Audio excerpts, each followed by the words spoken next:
আপোনালোকৰ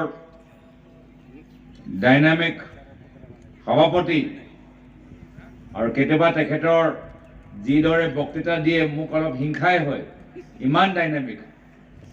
মাননীয় প্ৰদীপ নাগ ডাঙৰীয়া, সাধাৰণ সম্পাদক শ্ৰীযুত নোৱা বাৰ্লা ডাঙৰীয়া, ইয়াত উপস্থিত মুখ্য সম্পাদক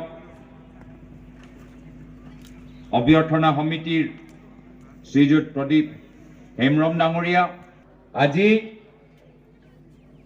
আমি সকলোৱে অৱগত যে এটা কথা আমাক দিয়া গৈছিল, অসমৰ ৰাইজক এটা কথা দিয়া গৈছিল যে 10 মাহৰ ভিতৰত জনজাতিকৰণ হ'ব।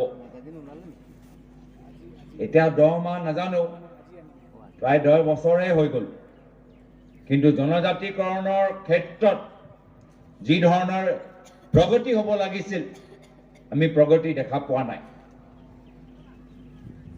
আমি সকলোৱে বিচাৰো যে 6টা জনগোষ্ঠী আমাৰ সোনকালে কম সময়ৰ ভিতৰত জনজাতিকৰণৰ ক্ষেত্ৰত তেওঁলোকৰ যে অধিকাৰ, এই অধিকাৰটো পাব লাগে। তো যেতিয়া অন্য ৰাজ্যত আমাৰ সমাজ জনজাতি ষ্টেটাছটো পায়, অসমৰ ভিতৰত তেওঁলোকে কিয় পোৱা নাই, এটা স্বাভাৱিক এটা প্ৰশ্ন প্ৰত্যেকজনৰ মনত উত্থাপন কৰা হয়। আজি কেৰেলাত এজন বাগানৰ কাম কৰা ব্যক্তি কিমান পায় আৰু ইয়াত আমাৰ মানুহে কিমান পায় আমি গোটেই সকলোৱে জানো কিমান ডাঙৰ পাৰ্থক্য। কিন্তু লাইনৰ বিলটো বাঢ়ি গৈ আছে, বিভিন্ন ধৰণৰ টেক্স লগোৱা গৈ আছে, হাজিৰাকে আজি ভূমি পট্টা লৈ ডাঙৰ এটা আহ্বান বাৰম্বাৰ আমাৰ আদিবাসী অঞ্চলৰ আমাৰ আদিবাসী ৰাইজে কৰি আছে যে আমি ভূমি ইমান বছৰৰ পৰা আছো, আমাৰ ভূমি পট্টা নাই। কিন্তু কিমান বছৰৰ পৰা আমাৰ আদিবাসী সমাজ বসবাস কৰি আছে, এই তেওঁলোকে ভূমি পট্টা পোৱা নাই, এতিয়াও বাৰম্বাৰ তেওঁলোকে প্ৰমাণ দিবলৈ হৈ আছে।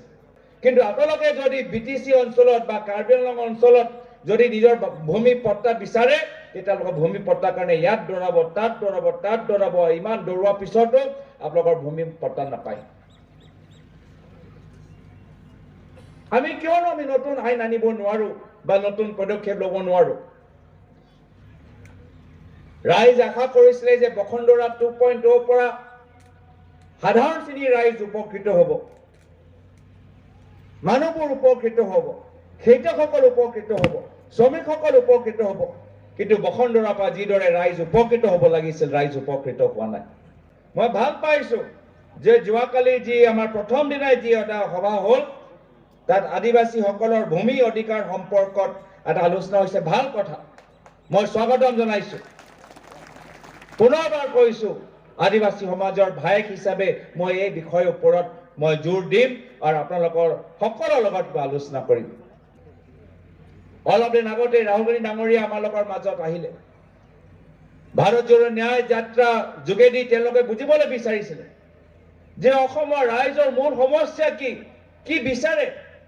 তেতিয়াও মই তেখেতক ক'লো যে ৰাহুল গান্ধী ডাঙৰীয়া, অলপ দিন আগতে আদিবাসী আশা সংগঠনৰ কেন্দ্ৰীয় সমিতি মানুহবোৰ মোৰ ওচৰলৈ আহিছে।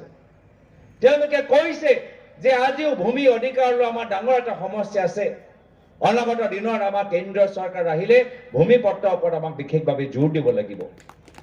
মোক অৱগত কৰিলে যে আজি কাষ্ট চাৰ্টিফিকেটৰ ক্ষেত্ৰত আজি তেওঁলোকে আগৰ দৰে উৰাং চাংথল নিজৰ সমাজৰ বাবে তেওঁলোকে নিজকে স্বীকৃতি দিবলৈ বিচাৰে, কিন্তু তেনেধৰণৰ স্বীকৃতি তেওঁলোকে পোৱা নাই। আগতে পূৰ্বত আমাৰ কংগ্ৰেছ চৰকাৰ অসমত কাষ্ট চাৰ্টিফিকেটত আপোনালোকে যিদৰে নিজকে স্বীকৃতি দিবলৈ বিচাৰিছে, সেয়া মতে স্বীকৃতি দিছে, সেয়া মতে আমি কাম কৰিছিলো। আপোনালোকৰ যি বিচাৰিছে তাৰ মতে আমি কাম কৰিছিলো। সেয়া চিন্তাধাৰা আছিলে মোৰ পিতৃ প্ৰয়াত মুখ্যমন্ত্ৰী তৰুণ গগৈদেৱৰ।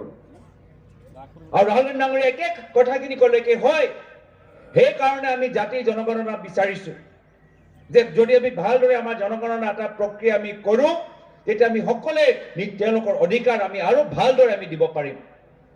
আমাৰ অভাৱখিনি আমি আৰু ভালদৰে আমি চিনি পাম। আমাৰ পিছপৰা জাতিসকল কিমান পিছ পৰি আছে আৰু ভালদৰে আমি গম পাম।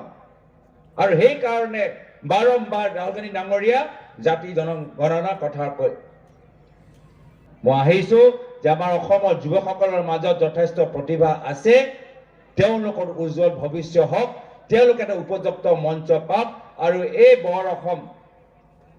বৰ অসম মহাপুৰুষ শ্ৰীমন্ত শংকৰদেৱৰ আদৰ্শ পৰা লাচিত বৰফুকনৰ আদৰ্শ পৰা আমাৰ বিৰছা মুণ্ডাৰ আদৰ্শ পৰা অনুপ্ৰাণিত এই বৰ অসমৰ মাজত সদায় আমালোকৰ মাজত শান্তি সমন্বয় থাকক আৰু ধাৰাবাহিকভাৱে আমাৰ সমাজৰ প্ৰত্যেক বৰ্গ প্ৰত্যেক অংগ আগবাঢ়ি যাওক সাংস্কৃতিক ক্ষেত্ৰত আগবাঢ়ি যাওক অৰ্থনৈতিক ক্ষেত্ৰত আগবাঢ়ি যাওক সামাজিক ক্ষেত্ৰত আগবাঢ়ি যাওক ৰাজনৈতিক ক্ষেত্ৰত আগবাঢ়ি যাওক সেয়া কামনা কৰিবলৈ আজি ইয়াত মই ৰাজহুৱা জীৱনত আহিছো এই ক্ষেত্ৰত সকলোৰ সহযোগৰ মই কামনা কৰিছো আৰু পুনৰবাৰ আপোনালোকক জোহাৰ আৰু নিজৰ আন্তৰিক শ্ৰদ্ধা নিবেদন কৰি উদ্যোক্তাসকলক নিজৰ মৰম আৰু স্নেহ যাচি সকলো ঘৰৰ মংগলৰ কামনা কৰি আৰু উদ্যোক্তাসকলক কৃতজ্ঞতা জ্ঞাপন কৰি মই আজি ইয়াতে নিজৰ সমূহ দুআষাৰ সামৰিবলৈ বিচাৰিছো ধন্যবাদ জয় হিন্দ জয় অসম